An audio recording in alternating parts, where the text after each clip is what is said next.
예, 이용상 교수님이 감기 드셔가지고 고생했는데 또 이거 강의 준비하시느라고. 아니, 강의도 이게 사실은 뭐 핑계인데 이런 책을 잘 안 읽어가지고 내 아니, 이거는 저희들도 책을 꽤 많이 읽었는데 진짜 어려워요. 어려워요. 무슨 말이 이렇게 어려운지 난 세상에.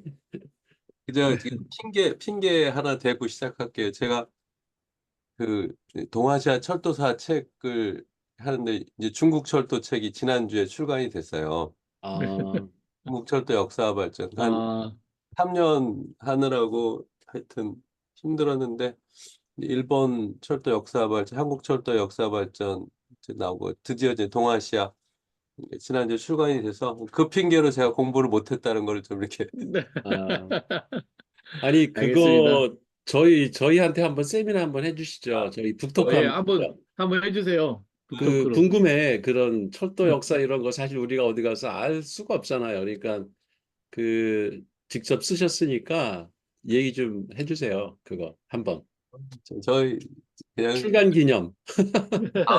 어, 하여튼 그 다 전공 분야가 있으니까 이제 저는 그거 전공한다고 핑계 대고 오늘 그냥 재미는 있는데 네, 제가 이게 이제 끝이 어디고 시작이 어딘지를 저는 사실 잘 모르겠더라고요. 책을 그래서 그냥 읽는 거에다가 제가 최근에 이런 비슷한 책들을 이렇게 조금 읽는 이론적인 거 그래서 혹시 선생님들한테 또 뭔가 도움이 돼야 될 것 같아요. 이거 뭐 이 귀한 시간을 했는데 이거 뭐 하는 거냐 이렇게 되면 저도 선생님들도 그래서 제가 조금 최근에 읽었던 내용들 이런 거 하고 좀 해서 그냥 간략하게 네, 네. 드릴게요.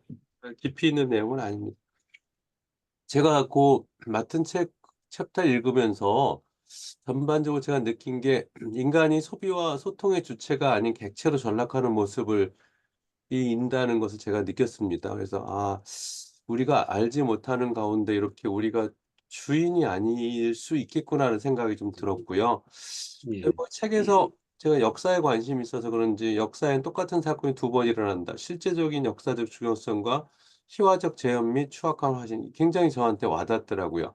음, 역사가 똑같은 것은 반복이 안 되지만 그것과 비슷한 교훈은 항상 있다고 저는 생각을 하거든요. 그래서 그걸 좋게 해서 좋은 것으로 이렇게 받아들이면 뭔가 개선이 일어나는데 거기에서 이상한 것들로 이렇게 해석하면 결국은 역사를 통해서 우리는 똑같은 실수를 반복하게 된다는 생각을 제가 늘 하고 있는데 정리가 잘 돼서 제가 조금 말씀드렸습니다.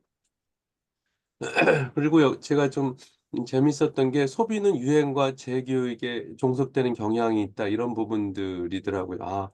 그래서 소비는 늘 저는 이제 사회과학을 하는 사람이기 때문에 경제학이나 정치학에서 있던 또는 제가 하고 있는 이제 교통학에서의 어떤 기본적인 효용 이론에 의해서 모든 것이 된다고 저는 기본적으로 이제 생각을 하고 살아왔는데 그렇지 않을 수 있구나. 오늘 책에서 보면 그런 부분들이 있고요. 그래서 이제 그것을 사실은 우리가 이제 저항한다고 할까 하는 건 이제 자기가 갖고 있는 생각들을 계속 고집하고 가는 이런 것들이 있을 수 있습니다. 그래서 제가 조금 여기에 그냥 부연 설명한 것은 제가 최근에 이게 조금 뭐 이론적인 책을 읽고 뭐 고민하면서 이런 것들이 좀 생각하면서 우리가 학문을 하고 삶을 살아야 되겠구나 이런 생각을 한 부분입니다. 그래서 아까 말씀드렸던 저희 소비는 기본적으로 경제학에서 보이지 않는 손에 의해서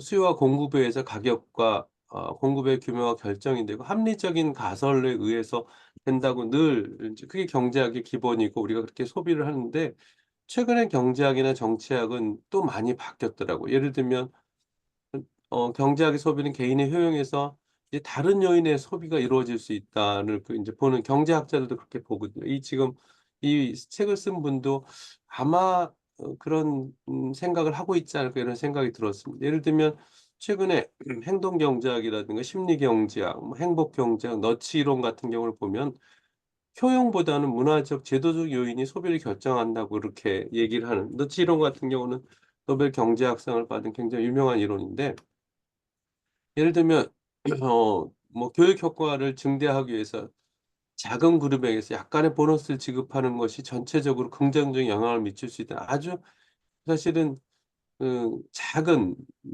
마켓에 사실은 그것을 바꿀 수 있는 것은 제도적인 거 여러 가지 굉장히 큰 매크로한 또는 마이크로한 여러 가지 설계들이 필요한데 그렇지 않고 미세적인 설계에 의해서도 변할 수 있다라는 그 새로운 이론을 가지고 인제 노벨 경제학상을 받았거든요.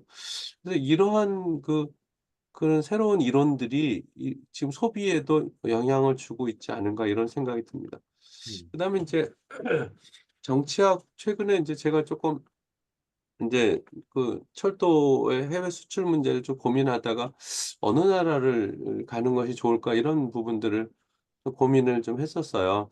그런데 이렇게 일반적으로 정치학 이론에 보면 민주적인 국가에 더 많은 투자가 이루어진다는 이제 그런 실증적인 게 있더라고요. 물론 그렇지 않은 경우도 있지만 그래서 인제 사실은 민주주의가 발전할수록 경제가 성장한다는 이런 기본적인 것들이 이를 뒷받침하는 얘기 같아요. 그래서 저희 철도가 이번에 우즈베키스탄에 갔는데 인제 저희 다음 나라를 인제 또 보내려고 좀 생각을 하고 있거든요. 그래서 인제 모로코도 지금 컨택을 하고 있고 그래서 이런 것들이 인제 앞으로 어떤 나라에 진출할 때 더 많은 투자가 이루어질 수 있을까 하는 부분에서 하나의 시사점이 되는 것 같아서 최근에 제가 조금 읽었던 책입니다.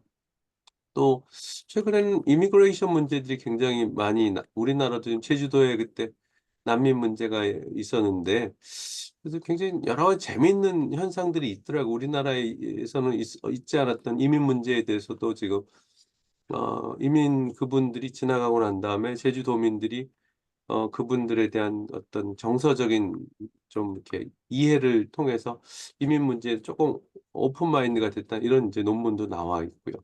그다음에 어떤 식민지 경험이 있던 지역이 경제 활동에 대해서 그런 어떤 학습적인 경험 때문에 활동에 민감하다. 뭐 이런 인제 뭐 재밌는 이론들 제가 최근에 읽었던 논문들이 있어서 제가 쪼끔 그냥 소개를 합니다. 경제학 이론에서는 최근에 제일 인제 많이 나오는 것 중에 하나가 인제 불균형적인 정보 이론이죠. 그래서 이 부의 분배라든가 이런 지경학적인 그런 세습에 의해서 80%는 부가 세습되고 된다는 이런 것들. 그래서 최근에 나왔었던 인제 정통 경제학에 대한 이제 새로 오류라기보다는 새로운 접근이죠.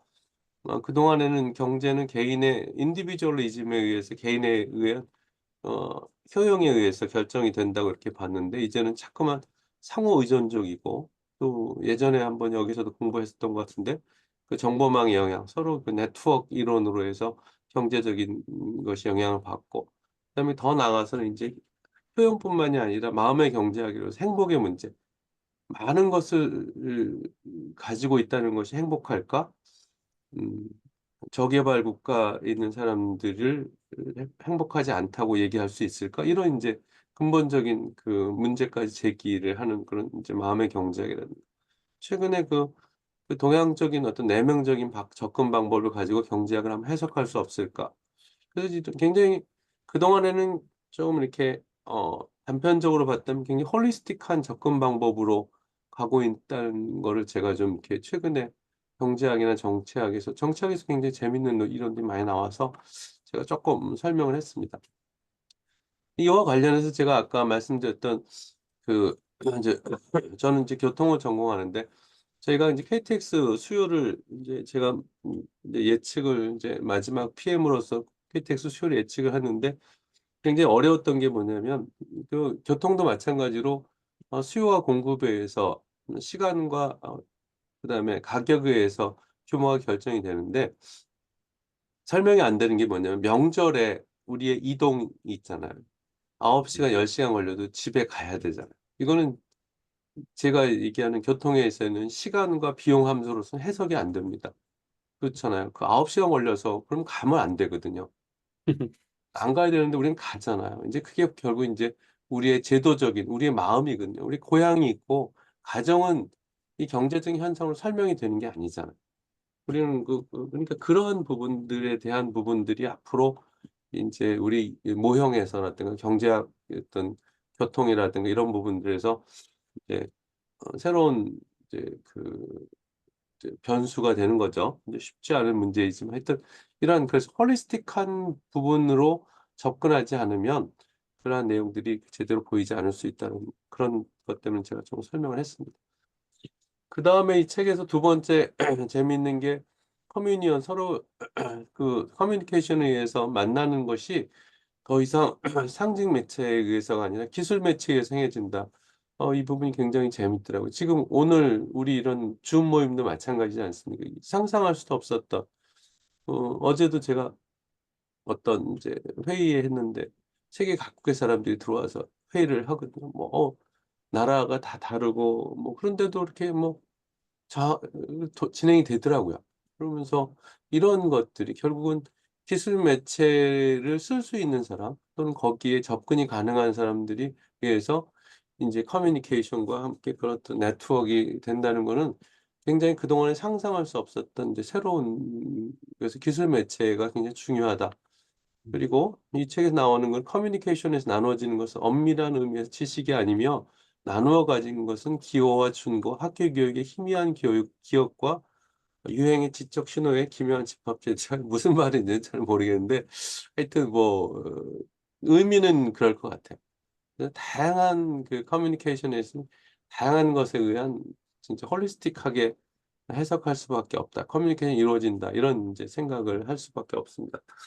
그래서 제가 이것을 보면서 생각한 게 최고위원회 동호회 모임이라든가 SNS 통한 모임, 온라인 학교 교육 저희 학교도 지금 뭐 그 해외 학생들 온라인으로 수업을 많이 하거든요.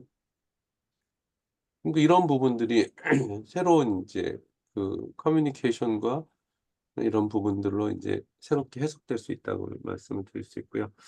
그다음에 인제 재미있는 게 최소 공배수인데 거기 인제 그 책에 보면 뭐 굉장히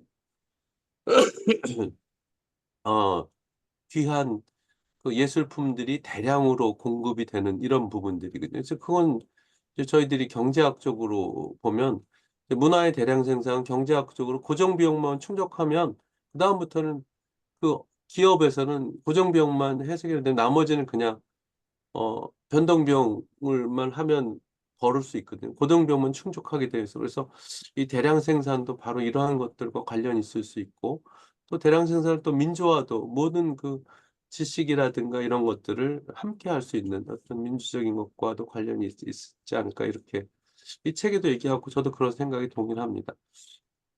그다음 소비는 기능에서 문화 휴먼 엔지니어링을 표현하고 있더라고요. 문화적 재교육과 미의식에서 재교육된다.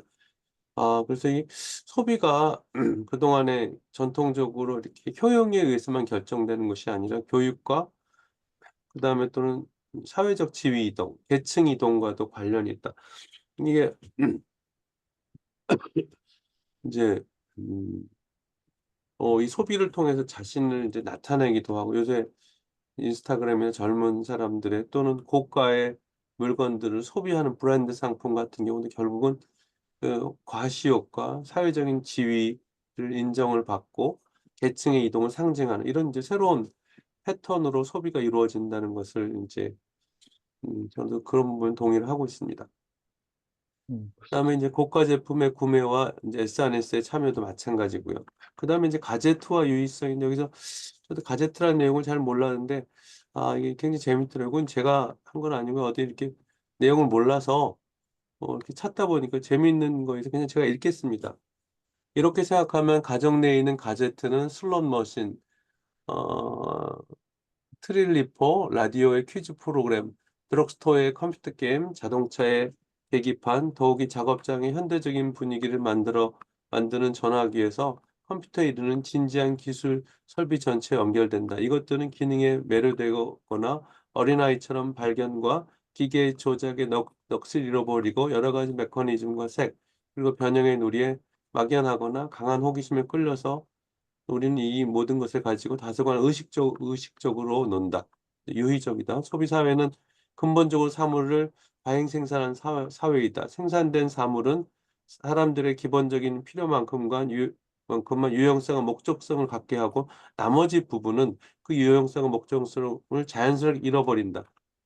문제는 갈수록 과잉 생산이 기본적인 필요보다 훨씬 많아진다는 것이다. 결국 이 문제를 해결하기 위해 과잉 소비를 조장하므로 점차 무형론에 빠지는 모든 종류의 사물들과 서비스들은 유의성으로 보완되고 감추어지면서 가제트가 되는 운명에 처한다.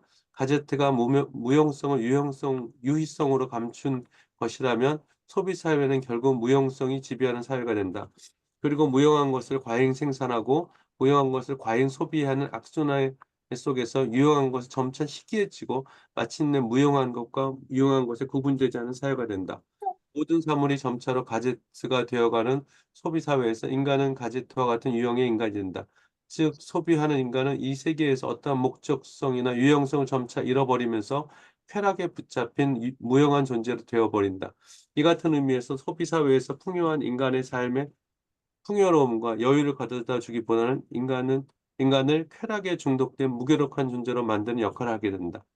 이 시대의 가제트가 되어버린 인터넷, 스마트폰, 3D 영상 매체들의 실제 역할은 사람들로 하여금 무용한 것에 탐닉하게 하고 중독되게 하는 것이라는 사실을 이미 대부분의 사람들이 인식하고 있지만 이에 저항하는 사람들은 거의 없다. 그리고 오늘날 생산되는 대부분의 경제적인 부가 이 같은 가제트에서 창출되고 있고 세계의 관심은 새로운 가제트에 창조해 있다. 여기에 있는 내용하고 또 어떤 선생님이 쓴 거를 그냥 제가 이거 재밌다 해서 그냥 인용한 건데 이 책의 내용이 바로 이런 것들 같더라고요. 제가 아까 말씀드렸지만 소비의 주체라기보다는 이제 객체화되게 되고 자꾸만 이제 이런 가지토화되어 가는 이런 부분들이 현재 이제 소비 사회에서의 어떤 모습이 아닌가 이런 생각이었습니다.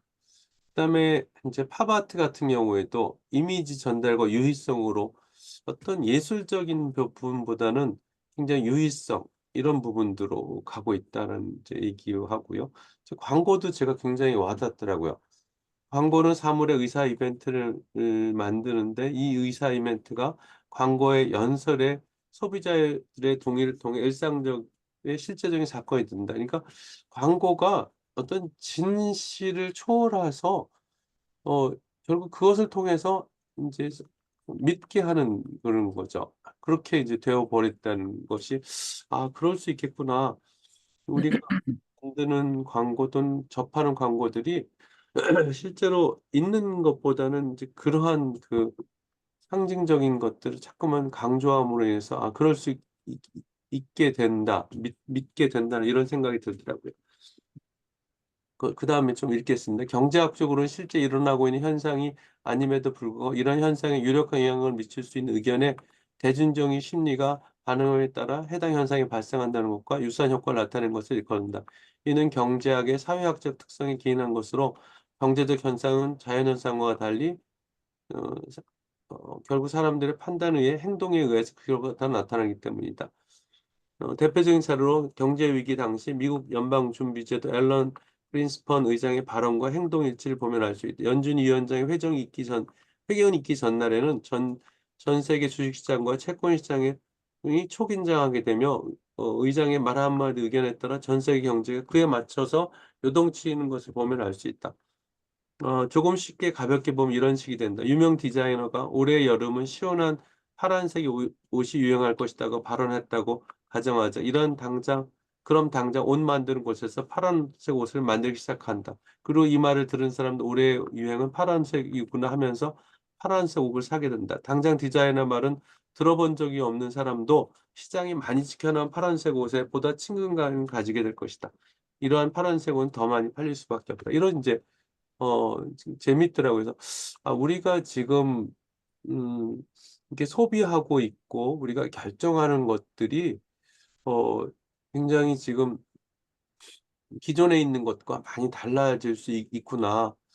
이런 생각이 들었고요. 그다음에 인제 이러한 것들이 굉장히 어떤 이윤 추구 그다음에 유의성 결국 유의성이라는 것도 인제 사람의 기호이기도 하지만 또 어떤 소비에 대한 새로운 준거 트릭이 되기 때문에 제가 요 분야를 요 부분만 제가 다른 건 잘 모르고 책 요 부분을 읽으면서 아 이 그동안에 우리가 생각하지 못한 어떤 새로운 흐름들이 있을 수 있구나. 나도 모르게 그러한 것들에 인제 중독되어 있지 않은가 이런 생각이 듭니다. 그래서 제가 그냥 재현이라기 하여튼 제가 생각난 것들이 그러면 나는 이 학문이라는 것은 결국 우리 선생님들이나 저나 마찬가지로 결국 학문을 통해서 저의 삶이 변화하는 거잖아요. 삶이 변화하고 또 그것이 좋다면 다른 사람들을 변화시키는 것이기 때문에 이런 것을 통해서 인제 우리가 무엇을 생각할 수 있는가가 굉장히 중요한 것 같아요. 다시 한번 이제 돌아가면 저희들의 주관과 주체성에 대한 부분들을 다시 한번 생각해야 되지 않을까 이런 이제 생각이 좀 들었고요. 최근에 이 연구들이 우리 박지원 대표나 통계학 잘 아시지만 저도 어제 이렇게 어떤 연구에 어떤 하는 걸 좀 봤더니 이 데이터들이 대단하더라고요. 이게 엄청난 데이터들을 가지고 우리가 어 이렇게 분석을 하는데 '그게 맞나?' 그런 또 생각이 들더라고요. 그냥 엄청난 데이터들이 1200 1200 바이 엄청난 데이터들이 돌아가는데 이렇게 나와 있는 데이터들을 그냥 다 어그리게이션 해 가지고 이렇게 해 가지고 결론이 나온 것들이 '얼마만큼 또 신뢰성이 있을까?' 이런 부분들. 그럼에도 불구하고 최근에 연구들이 그렇게 인제 새로운 변화들이 있다는 거 보면 좀 긍정적인 면이 또 있을 수 있다는 생각이 듭니다.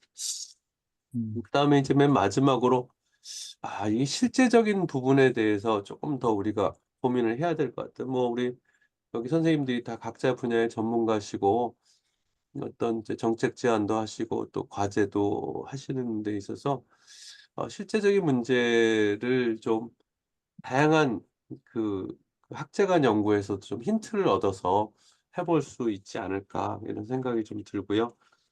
그다음에 인제 이 책도 제가 읽으면서 다는 아니지만 굉장히 인제 재밌었던 것들이 인제 현재 있는 소비의 구조의 패턴이 정말 달라질 수 있고 '앞으로 계속 변해갈 수 있구나.' 이런 이제 생각이 들었습니다.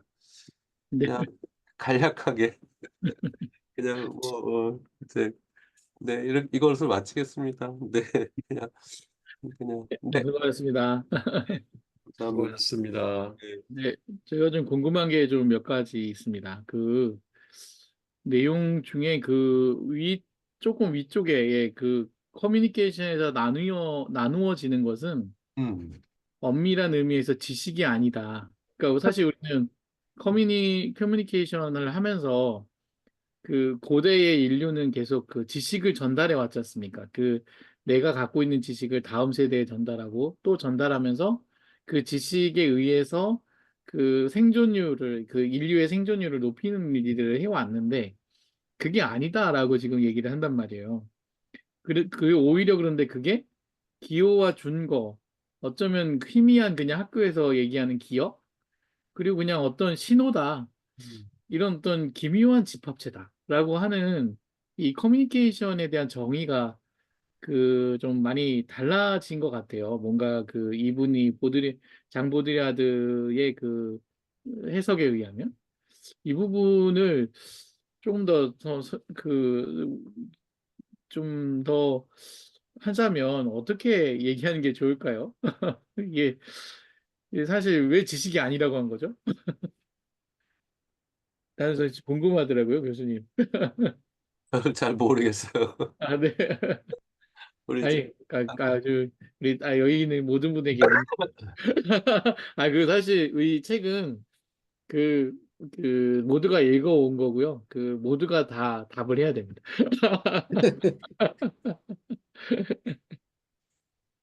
그러니까 이제 보통 우리가 지식을 전달하기 위해서 그 의사소통을 해왔던 게 이제 전통적인 사고인데, 그렇죠. 이제 그 커뮤니케이션을 하는 목적이, 그러니까 여기서 나누어지는 것은이라는 게 왜 커뮤니케이션을 하느냐라는 질문이죠. 이제 커뮤니케이션이 뭐냐가 아니라 커뮤니케이션의 대상이 뭐냐.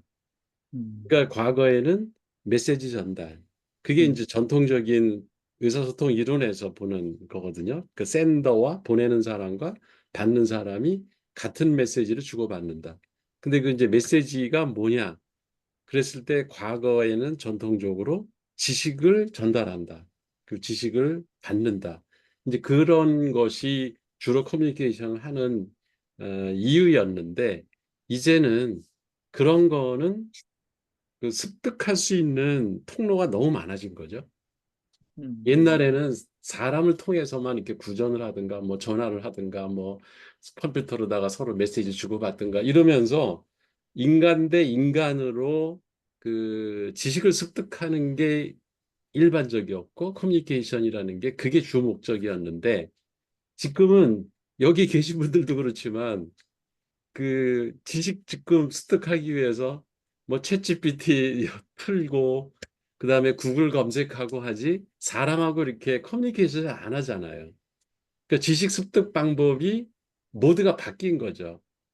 그래서 지금은 이제 누구하고 커뮤니케이션을 한다 하면은 오히려 내가 생각의 틀을 어떻게 이 사회 구조에 맞추려면은 어떻게 생각해야 되지? 이런 거를 공유하기 위한 다른 사람하고 그 의사소통을 하면서 내가 생각을 계속 생각하는 방법을 이런 역사나 문화나 사회적 구조나 이런 거에 맞춰야지 내가 살 수 있는 그런 시대가 된 거죠. 그러면 교수님 그 말씀은 그게 기호, 준거, 네, 이게 희미한 기억, 유행의 지적 신호 이런 것들의 집합체라는 말이 그런 거죠. 그러니까 커뮤니케이션 하는 주 목적이 이제는 지식 전달이 아니고 오히려 다른 사람들의 생각을 읽는 거. 그리고 현대 그 유행이 어떻게 변하는지 뭐 음, 이런 것들을 맥락을 내가 읽지 못하면 이제 살아가기가 힘든 그런 시대로 바뀌어가고 있다. 그러니까 소비도 마찬가지인 거죠.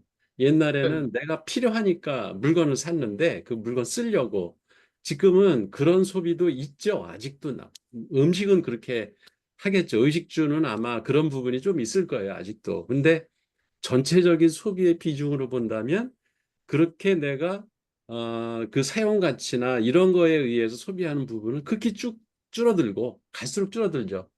그냥 아까 이용산 교수님 말씀하신 것처럼 내가 사회적 지위를 갖다가 이렇게 과시하기 위해서 디올백 막 300, 막 1,000만 원짜리 이런 걸 산단 말이에요. 그거는 소용 가치가 아니잖아요.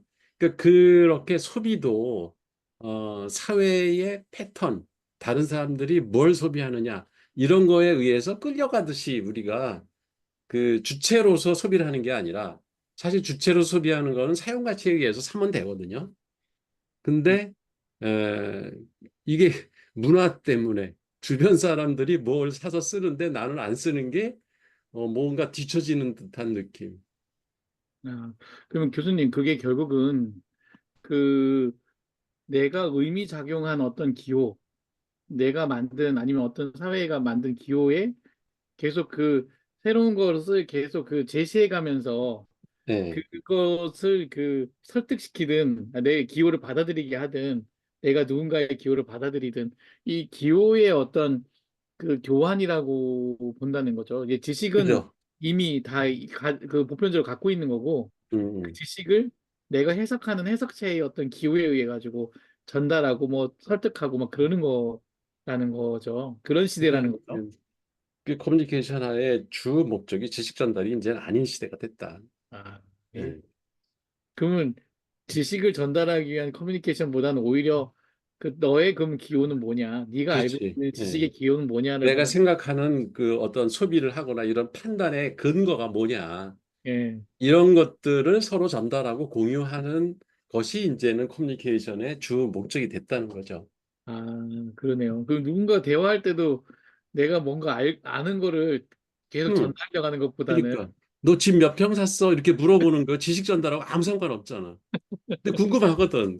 근데 내하고 비슷한 또래 아니면은 나하고 그 같이 살아온 이렇게 패턴이 비슷한 사람이 뭐 52평짜리 아파트를 사는데 나는 지금 32평에 산다. 그러면은 준거가 바뀌는 거예요. 음, 커뮤니케이션 하면서 그런 얘기들을 주로 한다는 거지. 이제 그러네요. 그러니까 그래서 주체가 아니요. 이제 그 이용선 교수님 말씀대로 주체로서 내가 필요한 거를 사고 내가 필요한 판단을 하고 이래야 되는데 자꾸 주변 환경, 이 사회 구조, 이런 유행 뭐 이런 것들이 점점 나를 어떻게 보면 구속하는 시대로 지금 가고 있는 거죠. 그러니까 우리가 이렇게 공부를 하는 이유가 세상이 그렇게 되고 있는 거를 모르면 그렇게 끌려가고 당하면서도 그 깨닫질 못하고 그냥 바보처럼 끌려가거든. 그 사실 주변에 보면 그런 사람들 많잖아요. 근데 이제 네, 장보드리아는 야, 꿈 깨라. 응? 네 주체, 네가 네 삶을 소비를 네가 주도를 해야지. 왜 그 사회의 구조 속에서 끌려다니면서 소비를 하니? 그런 얘기를 이 사람은 하고 싶은 것 같아요. 이 책을 통해서. 그러니까 그 우리의 그 뭐라고 해야 되나 커뮤니케이션의 주제가 되게 시덥잖아졌다는 얘기네요. 그렇죠. 그렇습니다. 이게 그 참을 수 없는 가벼움 그런 부분과 연결되는 걸까요? 그리고 그러면 바로 위에 지금 보면 커뮤니오는 더 이상 상징 매체에 의해서가 아니라 기술 매체다라는 것도 그러면 이 상징 매체라는 것은 그 우리 과거로부터 내려오는 어떤 의미와 지식이라고 한다면 이제 그런 게 아니라 그 전달하는 방식이나 이런 어떤 그것들에 더 중요한 그죠. 게 돼버린다 그런 그죠. 거죠. 더 종속적이 되는 거지. 그런 기술 음, 매체에 더 종속을 된다. 그러니까 음, 사실 뭐 커뮤니케이션 수단은 매체잖아요. 그게 기술 매체든 상징 매체든 상관없이 그 의사소통하는 게 이제 매체인데 과거에 이제 이 사람이 얘기하는 상징 매체라는 거는 우리가 써왔던 언어들을 얘기하는 거죠. 그렇죠. 말, 글 이런 거.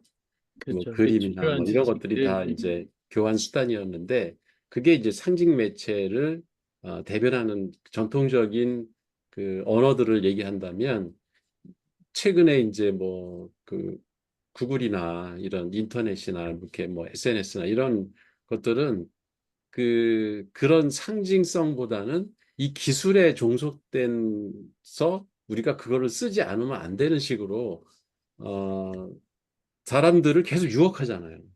음, 기술 매체들이. 그러니까. 그리고 또 계속 계속 질문하겠습니다. 계속해요. 그래야지 또 얘기도 하고. 그리고 그 최수공배수 여기가 되게 그 예전에 한번 제가 봤던 그 키치라고 하는 부분이 여기서 나와요. 키치라는 게 음, 나오는데 결국 문화의 대량 생산이 가져온 아까 시덥지 않은 어떤 예술 작품들이 계속 튀어나오는 이 장보드리아드 이분은 상당히 그 대중문화에 대해서 아주 싫어하시는 것 같더라고요. 그죠? 순수 예술 뭐 이런 것 추구하는 분들은 네, 현대 예술은 그건 광고지 네, 예술도 아니다. 그렇게 혹평을 하잖아요. 네, 그러니까 이게 무슨 소도비 경매 아니면 무슨 뭐 어디 유명한 경매 이런 데서 막 그 비싸다 그러면은 그게 실제 그 예술 작품의 가치를 가지고 사는 게 아니라 그 작가, 그러니까 화가가 누구냐, 음, 그리고 그 사람이 얼마나 많이 알려진 사람이냐, 이런 거에 좌지우지 된다는.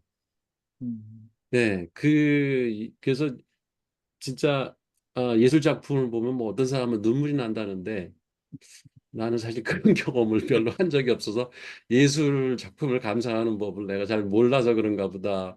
그냥 그러고 생각하고 마는데, 근데 가끔 이렇게 그 갤러리나 아니면 그 박물관 또 이번에도 이제 스페인 가서 이렇게 그림 뭐 여러 개 그 뭐 유명하다는 그림도 보고 그 사람들이 전혀 관심도 안 갖는 그림들이 있더라고요. 근데 나 혼자 이렇게 다니면서 그 그림을 보면 이렇게 사람을 딱 발길을 멈추게 하는 그림이 있어요. 음, 예, 그러니까 그 정도까지는 내가 감상을 할 수 있는 것 같아. 음. 근데 그럴 때, 그러면 내가 진짜 돈이 있으면 그 그림을 갖고 싶더라고. 내 집에다 걸어놓고 싶어. 근데 교수님, 네, 사실은 그 예술이라고 하는 거, 이런 어떤 그 문화라고 하는 그 작품은 저는 공개한다는 게 좀 이상해요. 소중할수록 숨겨놓고 자기만 혼자 보거나 그 아주 성스럽게 자기가 이렇게 관리하고 이렇게 사실 그걸 경제적 가치를 매긴다는 게 사실 지금 이 장보드리아드의 시대에 넘어오면서부터 생긴 게 아닐까요? 저는 그 아니, 그러니까 이분이 그것도 사실은 이게 이제 인간의 속성이 이제 이 장보들이야 그걸 잘 꿰뚫은 것 같은데 이게 소비도 지금 그렇게 남들의 시선을 네, 되게 많이 생각하면서 소비를 하는 거 아니에요. 그렇죠. 그런 것처럼 내가 진짜 좋아하는 작품이 하나 있단 말이야. 예술 작품이. 그 저기 창고에 누구네 집에 갔더니 하나 있어. 네, 그럼 내가 그 그림을 보고 반해서 네, 갖고 오는 거는 별로 나를 만족시키지 못하는 거예요. 그러니까 예술성을 깊이 아는 사람이라면 그 그림을 갖고 싶은 마음이 아주 뭐 마음에서 우러나겠지. 그 네, 사람은 진짜 예술을 볼 줄 아는 사람이야. 네, 네, 근데 그런 사람은 극히 드물고 한 5%나 될까 말까 하고 대다수의 대중들은 예를 들어서 피카소 그림을 누구 하나 선물을 했어.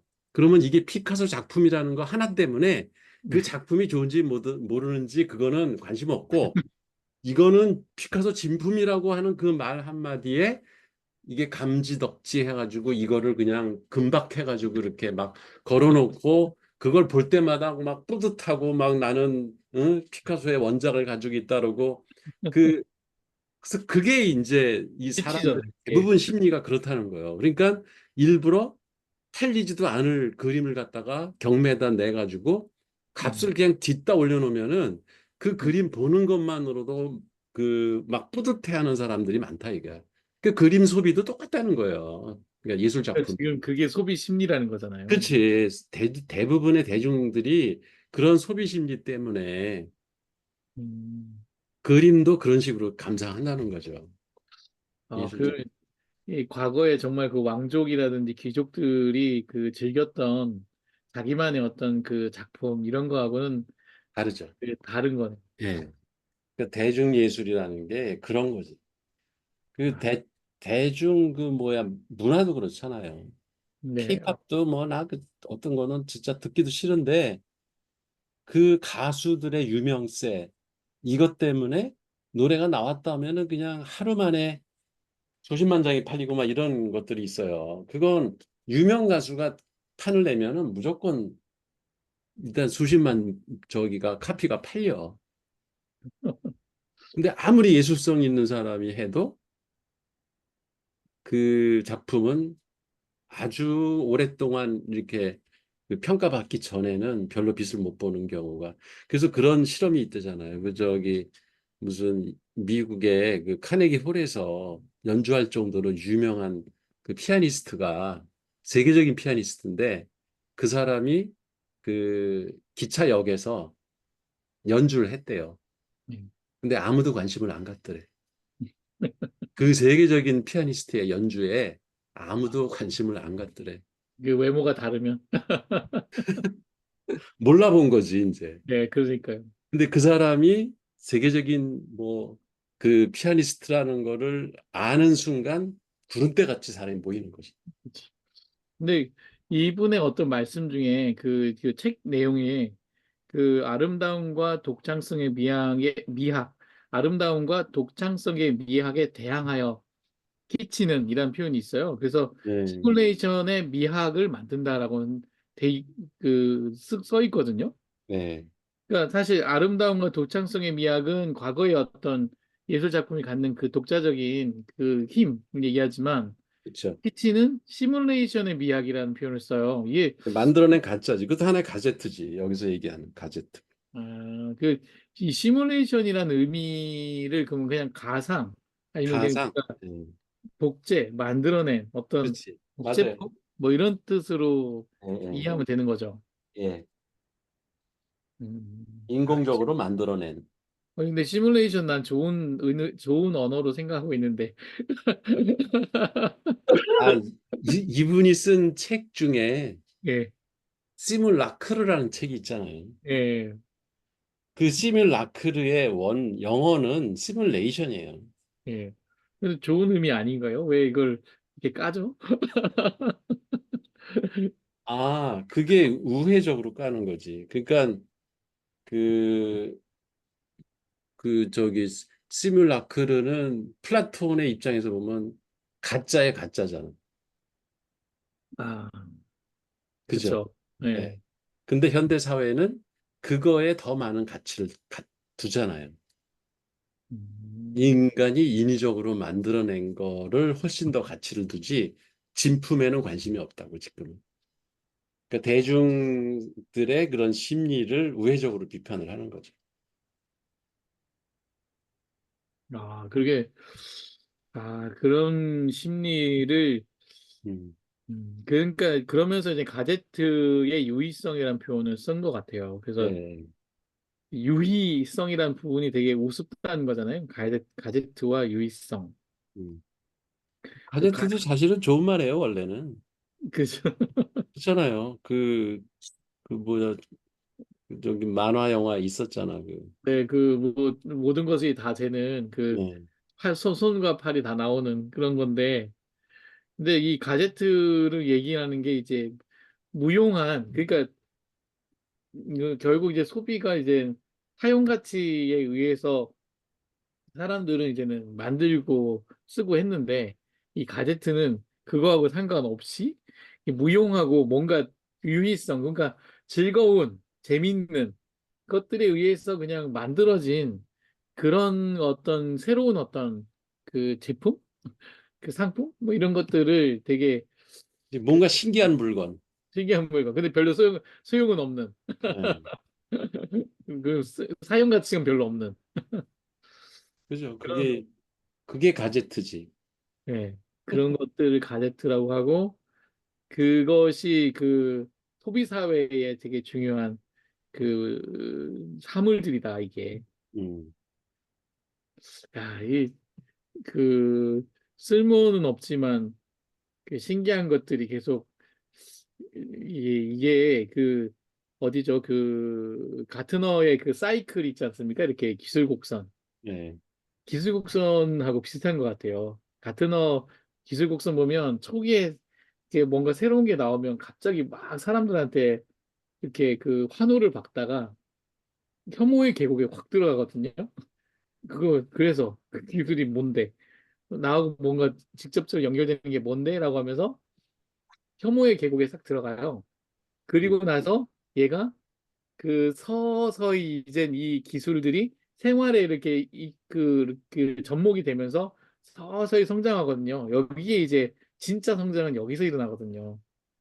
그러니까 이 확 주목받는 요 타임, 요게 이제 가제트들의 탄생의 곡선인 것 같아요. 같은 기술 곡선에서.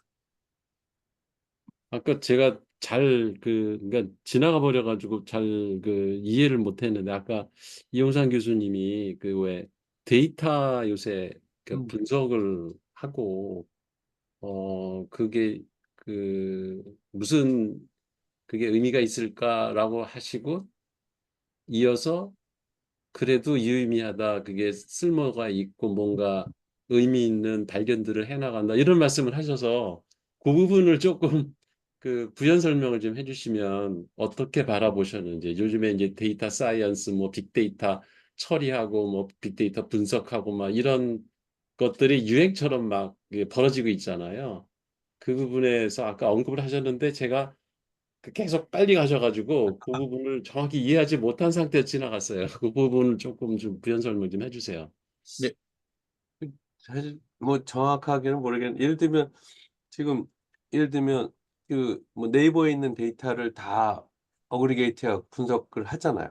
네, 근데 그래서 저는 그 네이버에 나와 있는 그 자체 데이터가 정제되지 않고 이런 데이터들이 오류 있을 수 있지 않을까 이런 생각을 하는 거예요. 그렇죠. 예, 그동안에는 저희들이 아주 통계적인 데이터, 공신력 있는 데이터만 가지고 비록 데이터 소스는 크지 않았지만 그런 나름대로 거기서 해석을 하고 함일 임플리케이션을 찾아내는데 지금은 뭐 이 하는 거 보니까 뭐 예를 들면 성향 분석하는데 뭐 이 정치 성향 분석하면 뭐 네이버에 있는 거 다 몇 년치 데이터 다 그걸 분석해 가지고 네트워크 분석을 하든지 이렇게 하더라고요. 그래서 그 뭐 그럴 수 있는데 근데 저는 인제 생각이 그 데이터 자체가 오류가 있을 수 있는 데이터를 가지고 자꾸만 재생산해서는 무슨 의미가 있을까?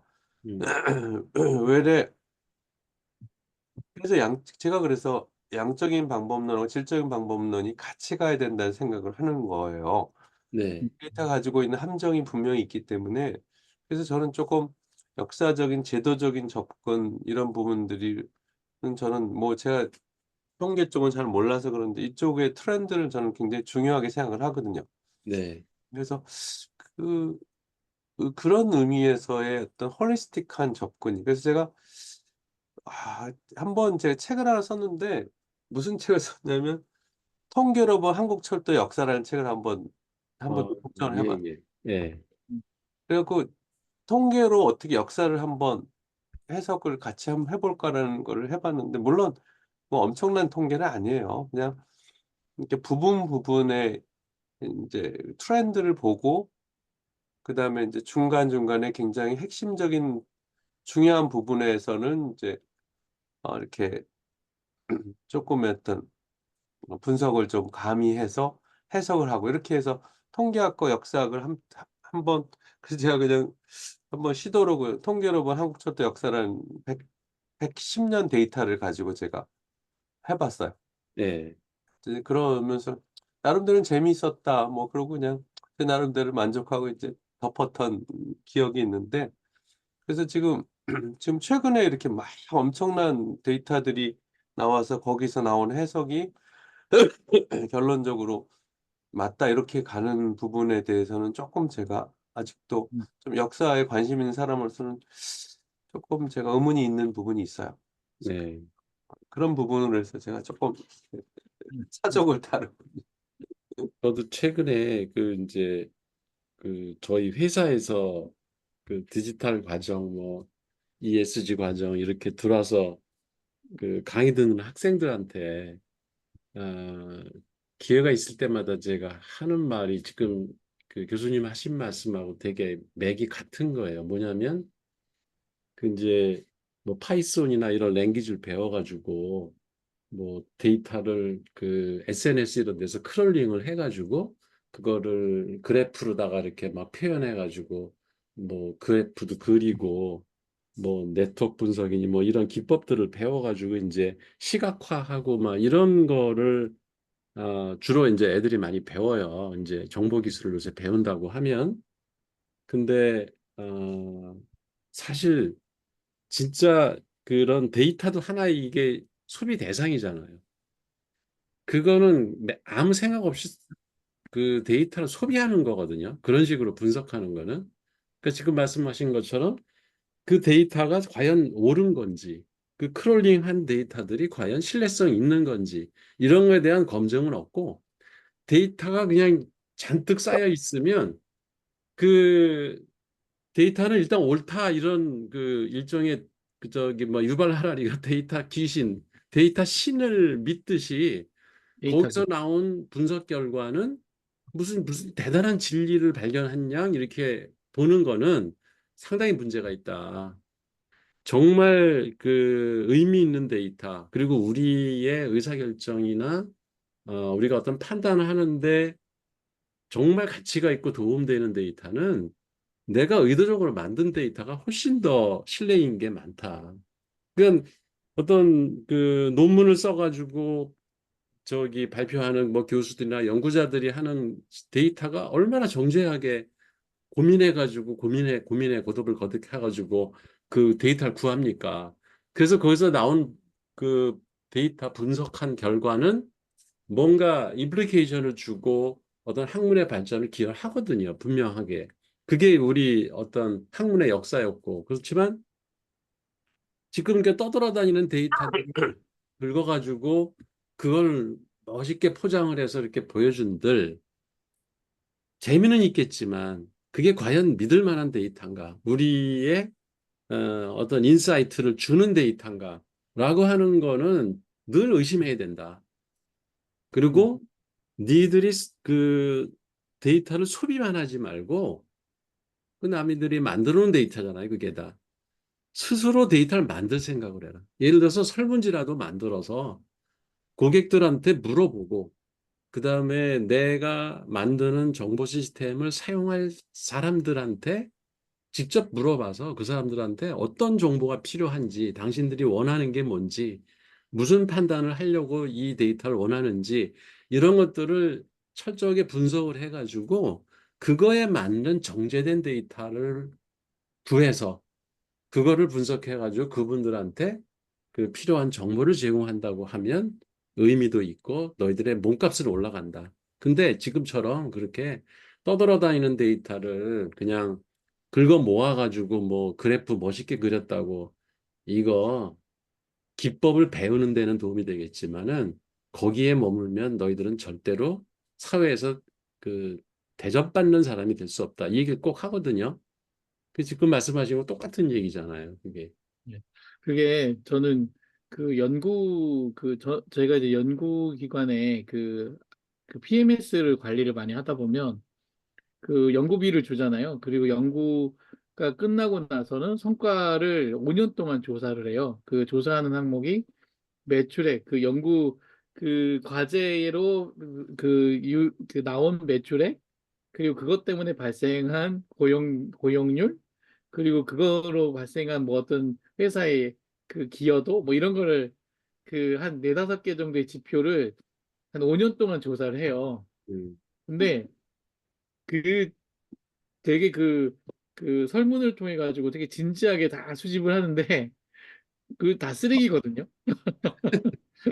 왜냐하면 그 제품에 의한 매출을 계산 못 해요. 음, 왜냐면 그 기업이 너무 많기 때문에 이게 안 되고, 그리고 그 고용도 그거하고 연결된 고용을 연결하기 쉽지 않아요. 그리고 또 없어도 있는 척 해야 돼요. 그래서 그렇죠. 사실 그렇기 때문에 그 데이터들을 믿고, 근데 그 연구기관들은 그 전담 기관들은 그 데이터를 모아가지고 와, 우리가 이런 성과를 냈다 하면서 뭐 이렇게 막 포장해가지고 내고 그러면 이제 그걸 그 데이터의 내용을 아는 사람들은 웃죠. 네, 네. 데이터를 가지고 이걸 만들었나? 이걸 어떻게 믿어? 그러니까 그렇죠. 결국 그 데이터를 모르는 사람들, 그게 음, 어디서 나왔는지 역사적인 배경이나 그 부분을 모르는 사람들은 그게 다, 이거 정말 심혈을 기울여서 만든 건데, 이 의미 있지라고 하지만 아는 사람들은 그 데이터가 필요 없고 있고에 대한 부분들을 알 수가 있거든요. 근데 지금 사실 사회에서는 무조건 뭔가 수치화돼 있고 모여 있으면 의미가 있다라고 생각하는 믿는 어떤 경향이 좀 있는 것 같아요. 그래서 지금 왜곡된 어떤 게 나올 수 있다라는 부분은 저도 제가 경험해본 많은 경험에 의해서 의외로 임의로 넣은 게 많다. 음.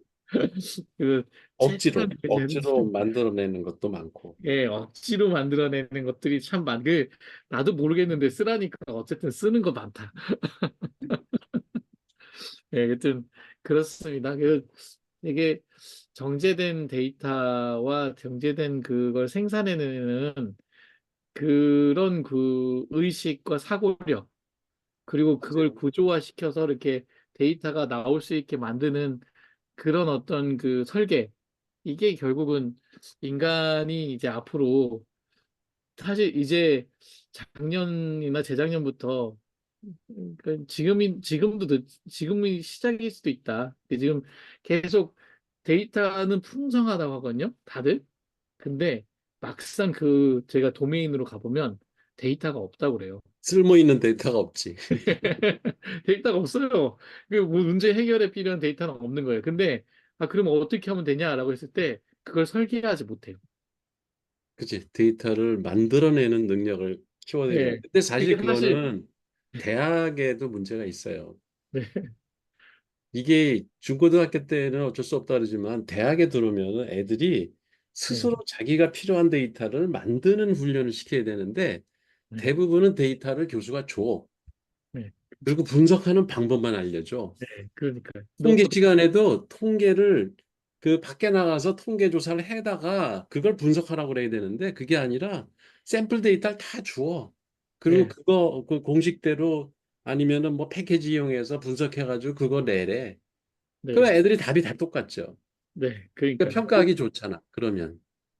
그러니까 지금 저는 이제 현장에서 만나보잖아요. 담당자들을 만나다 보면 그래 이거 문제 해결되면 이런 것도 필요할 것 같은데요 하는데 사실 솔직히 내가 얘기하는 것도 되게 단편적인 얘기거든요. 이렇게 1대1로 대응하는 건데 사실 문제 해결은 되게 복합적이고 구조적이고 어쩌면 시뮬레이션의 어떤 영역도 필요한 그런 데이터일 수 있거든요. 사실 그걸 설계해내야 되거든요.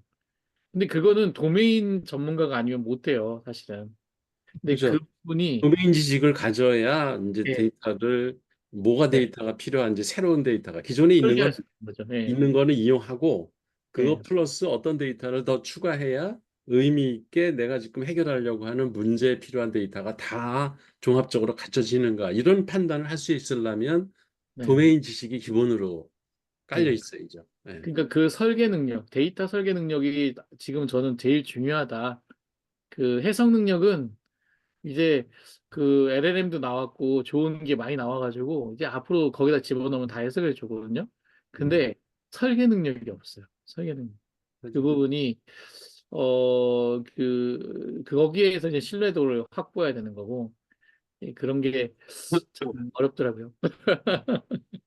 제가 볼 때는 그런 사람이 별로 없습니다. 우리 박시원 대표가 돼야지. 안 됩니다. 저도 넣고 돌리는 건 되는데. 그래서 이게 대답이 될지 모르겠는데 우리 박 대표도 그렇고 우리 교수님도 그렇고 전 프로젝트를 그래도 성공했던 프로젝트들은 그 팀을 짤 때 가장 그 분야의 전문가를 네, 짜거든요. 그리고 한 그렇죠. 분야 전문가만 안 들어. 네. 네, 저는 그렇게 이번에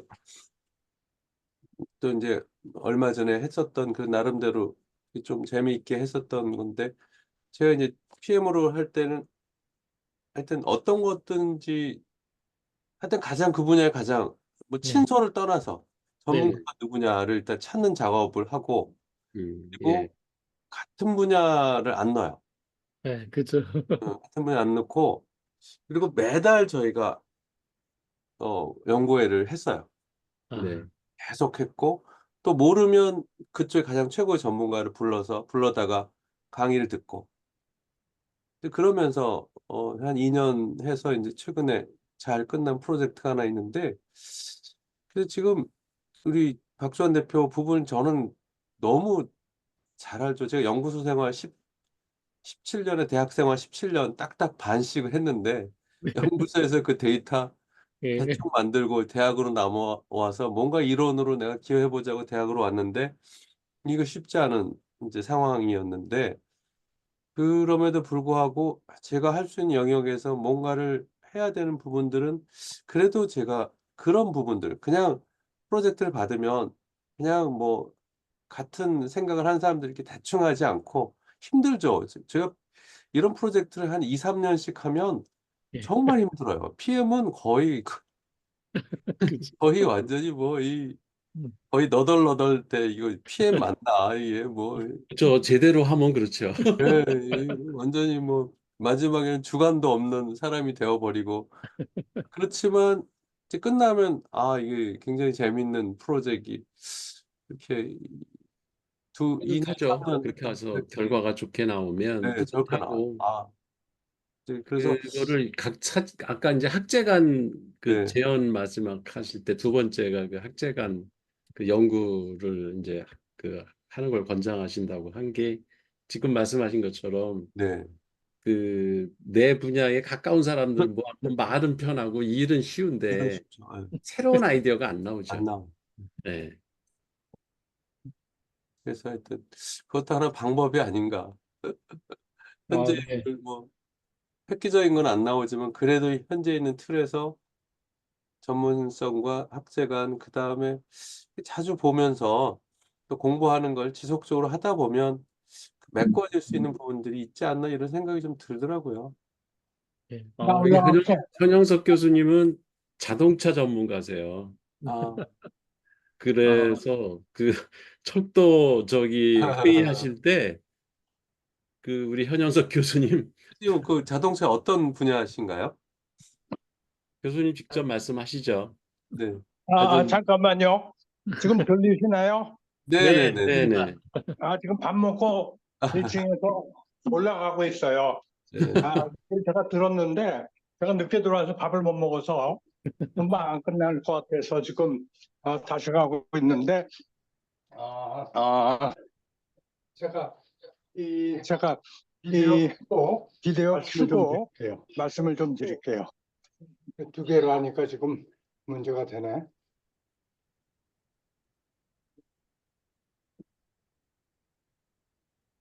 예, 예, 그게 잘 나오네요. 컴퓨터가. 이게 두 개 하나. 예, 하나 끄면 그 끄시면 하나를 됩니다. 끄세요. 저기를 핸드폰을. 예, 예. 맞아요. 핸드폰 끄는 게 거기서 나가기. 예. 그만 이거 꺼지지는 않고. 나가기를 하시라고. 핸드폰에서는 나가기를 하시라고. 나가기를 못해서 꺼야 돼요. 됐어요. 말하기가 됐나요? 네, 네. 네네. 저는 자동차 산업 발전에 대해서 관심을 갖고요. 그 다음에 아까 철도 얘기하셔가지고 한 3년 전인가 그 한국공학 한림원에서 그 우리나라 산업기술사를 쓰는데 그 수송기계 분과를 제가 맡았는데 거기에 철도, 항공, 그다음에 자동차, 조선 이런 사람들이 모여가지고 한 7명쯤 되나요? 그래가지고 그 철도 기술의 발전에 대해서도 같이 공부했고 저는 자동차를 했는데 그다음에 다른 쪽은 이제 조선 기술, 그다음에 항공 기술 이런 것들에 대해서 쭉 해서 철도 하는 분들, 철도 연구원장 하셨던 분도 오셨고, 그분이 송다로 박사라는 분이었는데, 기계공학 하는 분이었어요. 그 다음에 홍영기 교수라는 우성대에 계신 분도 그 철도 쪽에를 얘기하셨는데, 우리나라 철도 기술의 발전, 기술의 발전에 대해서 얘기를 하면서 그 관심을 좀 가졌었는데, 지금 이용상 교수님이 철도 역사? 이렇게 얘기하셔서 그 말씀 한번 들어봐야 되겠다. 그런 생각이 나서 말씀을 드렸고요. 그 다음에 지금 좀 정신 차렸는데 제가 이게 9시에 하는 걸 알았는데요.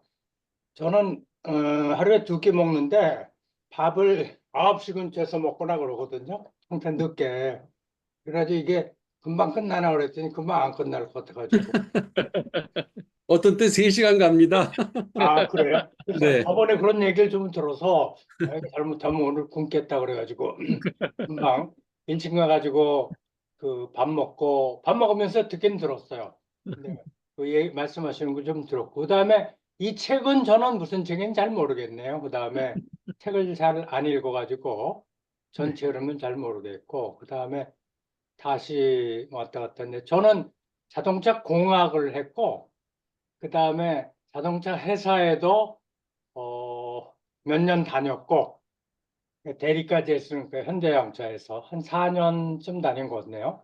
그러고 나서 때려치고 그 한남대학교 와서 그 경영학 교수를 하는데 그 포커스가 산업기술 그다음에 이제 조금 더 정확하게 얘기하면 기술 경영이라고 얘기하는 그런 파트인데 그런 거에 쭉 관심을 가졌어요. 그래서 그 전문가들한테 정보를 잘 받고 얘기를 듣는다는 게 굉장히 중요하다. 그래서 아까 말씀드리는 철도 기술사에서 관심이 있었기 때문에 철도 역사에 대해서 읽는 것보다 이제 듣는 게 훨씬 더 쉬우니까 한번 들으면 좋겠다. 그런 말씀을 좀 들었고. 그 다음에 요즘에 느끼는 게 뭐냐면 제가 자동차 산업을 굉장히 오랫동안 했는데 많은 사람들이 저한테 그런 요청을 하는 것 같아요. 제 느낌이. 그래서 한국 자동차 산업은 어떻게 될 것 같냐? 라는 질문. 그 다음에 조금 더 구체적으로 하면 옛날부터 항상 얘기하는 게 그래서 현대자동차 주식을 사야 된다는 얘기냐 뭐 이런 질문을 할 것 같아요. 그래서 두 번째 질문에 대해서 제가 대답해 줄 이유는 없는데 첫 번째 질문에 대해서는 뭔가 좀 얘기를 해야 되겠다는 생각이 좀 드는데 근데 뭐 제가 지금 이제 7학년 2학기인데 야, 뭐 내 나이에 그걸 꼭 해야 되나 그런 생각이 좀 났는데 엊그제 무슨 생각을 하다가 아 그래도 좀 얘기를 해야 되겠다 그런 생각이 좀 나가지고 어제부터 뭐 이렇게 그 논문을 옛날 마냥 열심히 많이 읽었는데 그런 생각이 좀 났어요. 그래서 저는 그 어떤 얘기나 이런 거를 듣는 거 굉장히 에, 그 재미나게 생각하는데 요즘에서 다르게 생각하면 그 고객이 원하는 게 뭔가를 정확하게 잘 파악해서 전달해 주는 게 굉장히 중요하겠구나 생각이 좀 들고 그다음에 아까 왜 전문가들이 뭐 이런 얘기 하셨고 박주환 사장께서도 네, 얘기했잖아요. 그게 problem 네, conceptualization 문제를 개념화하는 것. 네, 그게 우리 강 교수님이 얘기하는 모델링이죠, 뭐. 네, 개념이 있다라고 얘기하는 게 컨셉츄얼리제이션을 잘한다는 거잖아요. 문제를 개념화한다, 디피니션한다. 그럼 이거는 소잘 관계가 어떻게 되는지, 뭐가 이래서 뭐가 어떻게 됐다 이런 거를 하는데 그런 구상을 잘한다는 게 굉장히 중요하고 그 다음에 이제 그 문제가 컨셉츄얼리제이션을 한 거를 어떻게 푸느냐 라는 그런 문제죠. 뭐 근데 이제 뭐 통계 분석한다든지 해석한다든지 그런 거라고 얘기한다고 한다면 분석하고 해석하는 거는 그것도 뭐 쉬운 일은 아니죠. 근데 뭐 컴퓨터라든지 패키지 같은 것들이 훨씬 잘해준다면 문제를 어떻게 잘 개념화하느냐라는 게 더 중요해지고 그게 개념이 있다 없다라는 게 뭐 그런 거죠. 저 사람 개념이 있다는 게 그 문제가 뭔지를 알고 문제가 뭔지를 안다는 게 아니라 고객이 그걸 듣고자 하는 사람이 원하는 대답이 뭔지를 알고 그거의 인과관계를 통해서 설명해 주면 아, 저 사람 개념이 있으면서 문제를 잘 해석한다. 그런 식으로 얘기할 수 있을 것 같아요. 그냥 아, 1분만 더 얘기하면 저는 유시민이라는 친구가 굉장히 똑똑하다는 생각 좀 드는데 뭐 굉장히 비난 많이 하고 하는 사람도 있는데 최근에 유시민이 그래서 어떻게 하란 얘기냐 그렇게 했더니 결과가 뭐냐면 그냥 집 전화나 핸드폰으로 여론조사가 오면 그거를 이 새끼들 쓸데없는 짓 하네. 그런 식으로 거절하지 말고 그거를 다 받아라. 그래서 그 우리가 얘기하고 싶은 거를 얘기를 좀 해야지 그게 여론이 되고 그 여론이 되면 사람들이 그 여론을 통해서 아, 그렇게 만들어야 되겠다는 확신을 갖는다. 왜냐하면 원래 여론조사 하는 애들이 전부 다 정부 돈 먹고 하는 애들이어가지고 대부분의 경우에 그 사람들은 과표집이 되는데 그렇지 않은 사람들은 이거를 다 외면하니 이게 과소표집 돼가지고 여론 조작을 결과적으로 조작하는 거가 된다. 그래서 아주 그 논리가 간단하대. 뭐 그런 식으로 여론조사 오는 거를 계속 잘 받아서 윤석열 정권 무너진다는 어떤 메조리티 한 70%를 확실하게 계속 보여가지고 지들도 무너진다고 생각하게 만드는 게 문제를 해결하는 관건이다. 그런 식으로 얘기하더라고요. 그다음에 또 오늘 얘기하는 거 보니까 뭐 그 MBC에서 잠깐 어떻게 들었는데 그러니까 실제적인 문제 해결 방법을 실제 인과관계를 통해서 정확하게 설명한 다음에 그래서 어쩌라는 얘기냐. 그거야 뭐 다른 애들이 하는 거 아니겠어? 그게 아니고 바로 당신, 우리가 이 문제를 이렇게 해결해야지만 문제를 해결할 수 있다라고 얘기를 해준다는 거에 대해서 저는 유시민 책은 무조건 다 사서 보는데 왜냐하면 사서 보지는 않아요. 왜냐하면 책을 열심히 쓴 사람이 책을 산다는 거는 한 표를 던져주는 거거든요. 아, 내 책이 하나 팔렸구나. 그럼 뭐 인쇄가 뭐 몇천 원 되겠지만 아무튼 그게 지지를 보이는 그러니까 조국 교수 그다음에 유시민 그다음에 몇몇 책은 그냥 무조건 다 사는데 어떤 건 다 안 봐요. 조국 교수 책은 나는 너무 가슴이 아파가지고 잘 읽지는 못하는데 그래서 뭐 이렇게 책이 굉장히 많아지고 하는 거가 되는데 어쨌든 그런 생각이 좀 들어요. 그래서 개념을 잘 잡는다는 게 사실은 그 전체를 흐름을 알아야 되는 거거든요. 그러니까 고객이 뭘 원한다. 그다음에 그 인과관계가 어떻다. 그래서 이 문제는 어떻게 해결해야 된다라는 거를 정확하게 대답해야만 되는 게 아닌가 하는 생각이 좀 드는 그런 거예요. 그래서 아까 철도 얘기도 한번 듣고 그다음에 다른 분 말씀도 좀 들었으면 좋겠다. 그런 생각이 좀 들었어요. 예, 고맙습니다. 네. 오늘 그 그 여론 조작이 아까 그 저기 파란색 옷 뭐 유행하는 그 같은 얘기죠. 그게 그러니까 유명한 사람 뭐 좀 이렇게 말빨이 있는 사람이 나와서 한마디 하면 패션 디자이너가 올해는 그 사실 뭐 그게 묵은 근거가 없을 수도 있어요. 그냥 자기의 직감으로 그렇게 얘기를 해서 올해는 파란색 옷이 유행할 것 같아. 그러면 그 사람의 그 뭐 무게감, 뭐 패션 디자이너로서의 유명세 이런 게 처음에 이제 촉발이 되고 그다음에 그러면은 여기저기서 옷 만드는 사람들이 파란 옷을 많이 만들기 시작하니까 그게 사람들한테 일반화되고 잘 알려지니까 소비자가 늘어나고 그 결국은 결과적으로 그 사람 말이 오는 것처럼 되는 그러니까 여론 조작이라는 게 그런 거죠. 계속 똑같은 얘기를 반복적으로 하다 보면은 처음에는 긴가민가 하다가 나중에는 그게 진실처럼 들려요. 또 이게 이게. 광고잖아요. 네. 광고. 그러니까 우리가 소비를 그런 식으로 한다는 거죠. 소비를. 예, 맞아요. 그러니까 그런 속성을 알고 우리가 전략적으로 잘 활용하든지 아니면 그런데 속아 넘어가지 말든지. 사실 넘어가지 그러려고 책 않은 게 보는 거죠, 아니라 우리가. 그거를 그러니까 그 어떤 어게인스트 그러니까 진실을 알리기 위한 실제적인 노력을 해야 되고 예. 그다음에 김어준 같은 경우가 굉장히 잘한 거죠. 여론조사 꽃이라는 걸 만들어서 돈을 굉장히 많이 들였거든요. 지금도 많이 들이는데 그래서 그 이재명이가 그 김어준한테 전화를 했다는 거 아니에요. 올 2월에 야 정말 이렇게 심각하냐? 그랬더니 김어준이 아니다. 이게 그 여론조사 꽃에서는 아무런 변화가 없고 그냥 이대로 하면 되는 거다. 그렇게 얘기를 했다는 거거든요. 근데 왜냐하면 그 인간들이 이거를 아주 여론 조작을 오랫동안 많이 했잖아요. 근데 그거가 틀린다는 거. 그러니까 왜 집 전화를 많이 하게 하고 그다음에 노인들이 나도 노인이지만 뭐 이렇게 이런 데다 과표집하게 해가지고는 계속 윤석열이가 뭐 이긴다라는 거를 그 오랫동안 조작을 했잖아요. 근데 그거를 깨야만 되겠다는 생각이 들어서 그 김원준이가 여론조사 꽃을 만들었고 돈을 엄청나게 많이 투자한 것 같아. 그래가지고 그게 항상 다른 거하고 비교해가지고 이렇게 공표를 하고. 그러니까 사실은 그게 개념 있는 노력이죠, 뭐.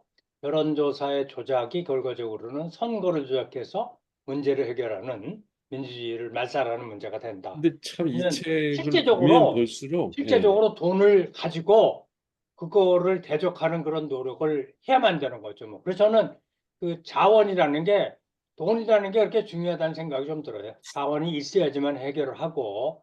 근데 이제 지금 저는 유튜브를 통해서 그런 노력을 하면 그게 먹고 살만할 수 있는 역량이 된다는 게 굉장히 어떻게 보면 어떤 익스터널리티, 그 외부 경제성, 그 다음에 우회 축적 이런 게 가능한 것 같아요. 그러니까 뭐 내가 아는 KBS에서 똑똑하다는 애들은 다 쫓겨났는데 아니면 다 나왔는데 최경영 그 다음에 뭐 박정훈 그 다음에 뭐야 홍사훈 이런 친구들 굉장히 똑똑한 친구들이었는데 다 나왔잖아요. 근데 나와도 먹고 살만 하잖아요. 먹고 살만 하다는 게 그 사람들이 나올 수 있게 하고 용기 있게 하는 것 같아요. 그러니까 지금 보면 뭐 KBS에서 괜찮게 아나운서 했던 애들은 다 나왔더만. 그래가지고 그분 다 나오면 먹고 사는 게 문제가 되면 사실은 그거 쉽지 않거든요. 근데 유튜브를 통해서 물론 이제 뭐 어려운 사람도 있겠지만 유튜브를 통해서 적어도 바람직한 거는 KBS에서 받는 연봉 1억보다도 더 많이 벌을 수 있다 그러면 더 많이 좋은 거고 아니면 적어도 서바이브 할 수 있을 만큼의 그런 어떤 그 인프라가 만들어졌다는 그 나는 유튜브라는 게 아주 대단한 일을 한다는 생각이 좀 들어요. 네. 우리가 봐주기만 하면 다른 사람이 돈을 줘가지고 그게 다 이제 독자됐지만 그 사람이 서바이브 할 수 있게 만든다는 게 그 굉장히 좋은 어떤 인프라가 됐기 때문에 결과적으로는 이런 문제를 해결할 수 있고 김어준도 뭐 교통방송에서 쫓겨났는데 모르긴 몰라도 옛날보다 훨씬 더 돈을 많이 버는 거대요. 그러니까 결과적으로는 뭐 그게 회피하는 거고 그 친구가 여론조사 꽃 같은 걸 만들어 가지고 그 흔들릴 때 저도 야 2월 달에 이거 이러다가 뭐 큰일 나는 거 아니야 그런 생각이 좀 들었는데 그거를 완전히 세기를 박은 게 여론조사의 결과라고 얘기하고 그러니까 그게 그런 식의 어떤 항산이 있어야지만 문제를 해결되는 게 아닌가 하는 생각이 좀 들고 그다음에 이런 모임을 통해서 어떤 그런 식의 생각이나 항산 중에서 지식 계산도 있잖아요. 그런 것들을 많이 확보해 놓는 거가 문제 해결의 관건이 아닌가 그런 식의 생각을 갖게 되네요. 근데 저는 이 프로그램이 옛날에 있다는 거를 우리 강실 교수한테 들었는데 한동안 또 잊어버렸어요. 근데 이제 이번에 근데 뭐 3시간씩 무슨 얘기를 하나 그랬는데 보니까 좋은 얘기를 많이 하셔가지고 좋은 찬스고 그다음에 이 줌이라는 게 엄청 좋은 거잖아요. 대한민국 아니면 뭐 어디든지 다 얘기할 수 그 있는 줍이 없으면 이런 식의 모임이 불가능하죠. 네. 그렇죠. 그러니까 줌을 만든 친구나 아니면 뭐 그 카톡을 만든 친구나 그다음에 뭐 이런 그 유튜브를 통해서 문제를 해결할 수 있도록 오리지널 테크놀로지를 만들거나 그거를 잘 활용할 수 있는 그 대한민국이 굉장히 좋은 인프라가 많이 만들어져 있는 그런 환경이다 그렇게 얘기할 수 있죠. 교수님 이 책 저기 뭐야 읽기 귀찮으시면 그 저기 우리 박상호 박사가 저기 링크 다 그 전에 한 거 강의한 거 올려주셨잖아요. 네. 그거 쭉 들어보세요. 유튜브로 이렇게 올려놓은 거 얘기하시는 거죠? 네네. 예. 네. 네. 그 어, 박상호 박사님도 한 말씀. 오늘 한 말씀 하시고 시간 마무리하죠. 네, 저는 저기보단 아까 그 소비는 재교육에 종속된다고 그랬는데요. 오늘 아침에 우리 저기 박주한 대표님도 이 저기 기업 저기 뭐 이렇게 퇴사 얘기 나온 것 같은데 우리가 이 재교육이 이제 뭐 재교육, 신교육 이제 교수님 저기 박주한 대표님도 교육을 학생들 데리고 하고 있잖아요. 근데 그 재교육에 대해서 이제 앞으로 이제 우리가 이제 직장 생활 이제 그만둔다든지 그 전에라든지 여러 가지 이제 이루어지고 있지 않습니까? 여기서는 물론 문화에 대한 재교육 그런 얘기를 했지만요. 그거에 대해서 조금 이렇게 뭐 막연하게 듣고 싶습니다. 뭐냐면 제가 또 관심 있는 분야고 이게 사람들에 대해서 계속 뭐 평생 교육도 하고 있고 하는데 그 재교육에 대해서 어떻게 생각하시는지 뭐 너무나 막연한 질문인가요? 아니 근데 당연한 거 같은데요. 재교육은 지금 사실 그 산업 사회의 어떤 패러다임이 이제 바뀌고 있는 것 같아요. 그 지식 근로자를 대체하기 전까지는 그래도 이게 그냥 하나의 연속이었던 것 같은데 최근에 이제 그 언어 모델들이 이제 조금씩 지식 근로자의 영역에 들어오면서 정말 그 더 이상 그 뭔가 이렇게 피할 수 없는 벽에 지금 딱 부딪히고 있는 상황이다 보니까 그러면 우리 그 근데 아예 새로운 세대는 상관없어요. 그걸 배워서 오기 때문에. 근데 이미 거기서 경제 생활을 하고 있는 저희 같은 사람들은 어떻게 하지? 라고 했을 때 모두가 다 IT를 배워서 그 AI 그거를 쓸 수 있는 사람이 될 수 있느냐? 아닐 수도 있고, 그리고 또 일부는 될 수도 있기 때문에 많은 그 선택의 그 기회를 저는 교육을 통해서밖에는 그 확산시킬 수 없다고 생각을 하고요. 그리고 근데 또 하나가 결국은 그 지금의 체계라고 하죠. 이 자본주의 체계가 요구하는 소비의 상이 있다. 그러니까 지금까지의 소비의 상은 이런 물건을 뭔가 하고 뭐 이런 어떤 소비의 상을 만들었다면 그 미래의 소비의 상은 어쩌면 문화 쪽에서 많이 나오지 않을까. 그리고 그거를 우리한테 또 재교육을 통해서 이걸 소비해라. 이게 가치가 있다. 이게 뭐 한다. 이게 당신만의 어떤 문화의 코드를 기호화해가지고 다른 사람한테 전달하고 설득하고 이게 훨씬 더 활발해지지 않을까? 뭐 이런 생각도 합니다. 그래서 어느 분야냐라는 건 알 수는 없지만 이 사회적으로 재교육이나 이런 부분들이 더욱 활발해질 거다라고 생각은 그래서 평생교육원이나 이런 어떤 그 기관들이 그리고 대학의 역할도 마찬가지고 많이 바뀔 것 같다. 지금 청년 중심의 이제 대학이나 평생교육원이 아니고 이제 시니어 친중년의 어떤 중심의 교육 체계를 빨리 받아들여서 시스템화 해 가야 될 때인 것 같다라는 생각은 드네요. 네, 네. 제 생각은 그렇습니다. 이 동전의 양면 같아서 한 가지 현상이, 그러니까 재교육이라는 게 장 보드리아르 얘기처럼 소비를 조장하는, 네, 소비를 권하는, 강권하는 그런 수단이 될 수도 있겠지만, 사실 창모공이 사실 이게 재교육, 평생교육의 장이잖아요, 여기가. 네, 네, 이걸 통해서 그런 멍청한 소비를 예방할 수 있는, 음, 그죠? 그런 역할도 재교육이 때문에 해주기 때문에, 그 재교육은 두 가지 얼굴을 다 가지고 있는 거죠. 네. 음, 그러니까 그 일반 대중들한테는 재교육을 통해서 소비를 하게끔 만들고, 또 이렇게 뭐야 좀 생각 있는 사람들은 재교육을 통해서 그런 어리석은 소비는 지양하고 안 하는, 그런 이게 하나의 또 창구가 될 수도 있고, 그래서 두 가지 측면을 다 가지고 있는 것 같아요. 재교육이라는 게. 네, 이용상 교수님은 어떠십니까? 뭐 교육은 저희들한테는 굉장히 필수적인 그 이 환경이 계속 변하고 있잖아요. 네, 저희들 공부하지 않으면 환경의 흐름을 도대체 어떻게 가는지 모르니까 계속 공부를 해야 되는 건 당연하고 살아있는 한. 따라야 되나? 어, 근데 스스로 우리 또 실천을 하시니까. 근데 저는 과거에 사셨던 그 선배님들이 부럽습니다. 지식 하나로 그래도 거의 60까지 아, 가셨는데 약 올리는 거요? 뭐요? 우리 때는 지금 너무 복잡해요. 배워야 될 게 너무 많아요. 아유, 아이고. 앞으로는 더 많이 배워야 될 것 같은데 같이 배워 가시죠. 예.